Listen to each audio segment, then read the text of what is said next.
તો ઉમરેઠ વિધાનસભાની પેટા ચૂંટણી માટે ભાજપના ઉમેદવાર જાહેર કરવામાં આવ્યા છે। હર્ષદ પરમારને ઉમરેઠ બેઠક પર ભાજપે ટિકિટ આપી છે। ગોવિંદ પરમારના પુત્ર હર્ષદ પરમાર ભાજપના ઉમેદવાર છે। ગોવિંદ પરમારના નિધન બાદ આ બેઠક ખાલી પડી છે। તો ઉમરેઠ બેઠક પર ભાજપે હર્ષદ પરમારને ટિકિટ આપી છે। ઉમરેઠ વિધાનસભાની પેટા ચૂંટણી માટે ભાજપના ઉમેદવાર જાહેર થયા છે। ગોવિંદ પરમારના પુત્ર હર્ષદ પરમાર ભાજપના ઉમેદવાર છે। આ બેઠક જે ખાલી પડી હતી, ગોવિંદ પરમારના નિધન બાદ બેઠક ખાલી પડી હતી।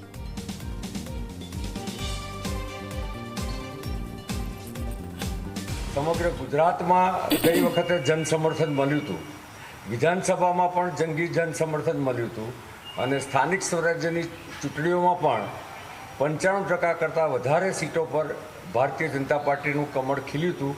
એ જ રીતે આ આવનારી ચૂંટણીમાં ઉમરેઠમાં ખૂબ જંગી લીડથી અને એમાં ખાસ કરીને ગઈ વખત મળેલી જે લીડ હતી એના કરતાં પણ વધુ મતથી ભારતીય જનતા પાર્ટીના ઉમેદવારની જીત નિશ્ચિત છે।